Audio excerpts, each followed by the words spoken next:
Vous vous demandez peut-être ce que ça veut dire d'être conventionné dans le cadre de la Caisse alimentaire commune de Montpellier et comment l'être ? Pour y répondre, intéressons-nous à une discussion entre une productrice et un producteur. Aujourd'hui, il y a 4 personnes qui sont venues payer en Mona. J'ai l'impression que de plus en plus de personnes sont inscrites à la Caisse alimentaire. C'est super. Oh, tu prends la Mona, toi ? J'en ai déjà entendu parler, mais c'est flou pour moi. C'est comme la graine ? Non, la graine, c'est une monnaie locale et complémentaire à l'euro. La Mona, c'est différent. C'est un outil de paiement dématérialisé qui est utilisé uniquement dans le cadre de l'expérimentation de caisse alimentaire. Avec la Mona, on ne peut acheter que des produits alimentaires, pas d'alcool, ni de produits d'hygiène. En gros, les personnes qui participent à cette expérimentation payent en Mona ce que nous vendons sur le marché. Voilà, ça fait 13,30 madame. Je vais régler en Mona. En Mona, allez. Ah d'accord. Et ça te coûte quoi de participer ? Du temps ? De l'argent ? Moi, ça ne m'a rien coûté financièrement. Il n'y a pas de frais d'inscription ni de frais de conversion entre la Mona et l'euro. Il suffit d'avoir un téléphone, une tablette ou un ordinateur avec un accès à Internet pour pouvoir faire les transactions Mona. Une personne de la caisse alimentaire vient installer l'application Mona sur place. Ça ne prend que quelques minutes et c'est très simple d'utilisation.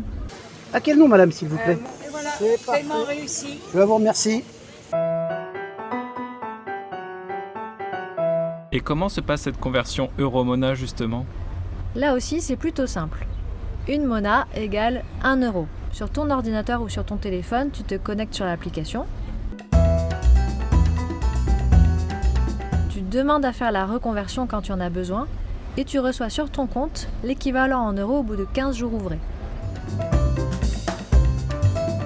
Ok, j'ai compris. Et pourquoi tu as décidé de faire partie de l'expérimentation, toi ? Alors principalement parce que ça permet à plus de monde d'accéder à mes produits. Du coup, grâce à la Mona, ma clientèle s'est diversifiée et c'est pas négligeable sur mon chiffre d'affaires. C'est vraiment intéressant, ça me plairait bien de rejoindre ce projet de caisse alimentaire. Est-ce que tu sais comment je pourrais faire ? Pour ma part, j'ai été directement contactée par les membres de la caisse qui sont venus me voir au marché pour discuter un peu de ma production et de ma façon de travailler. Mais le mieux, c'est de leur demander. Le Comité citoyen, c'est un collectif d'une 60aine d'habitantes et habitants de la métropole de Montpellier qui décide des orientations de l'expérimentation de caisse. Nous assistons ici à une séance du Comité citoyen. Écoutons-les. L'objectif du conventionnement est de soutenir les points de vente, c'est-à-dire des producteurs, productrices, commerces, épiceries, boutiques paysannes qui ont des pratiques durables pour l'environnement et la santé. Ces points de vente conventionnés font partie de l'expérimentation. Pour qu'un point de vente puisse être conventionné, nous avons collectivement défini plusieurs étapes. Tout d'abord, on identifie un point de vente à conventionner.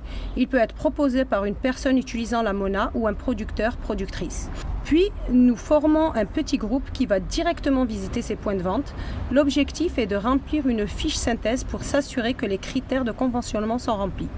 Enfin, après une présentation de cette synthèse en comité, nous décidons de conventionner ou pas ce producteur. Et est-ce qu'on peut rappeler quels sont les critères de conventionnement d'un lieu ? Nous avons collectivement choisi ces critères qui sont notamment l'accessibilité physique et économique, la qualité et la diversité des produits, les conditions de production, les modes de gouvernance, l'intérêt pour l'expérimentation. C'est l'addition de ces critères qui déterminera si le point de vente est validé ou pas. Et aujourd'hui, on en est où du conventionnement ? Aujourd'hui, environ 50 points de vente conventionnés sont répartis sur le territoire de la métropole. Et cette répartition est en constante amélioration dans certains quartiers communes où l'offre alimentaire est peu diversifiée. On est ouvert à échanger avec vous pour faire évoluer nos pratiques réciproques.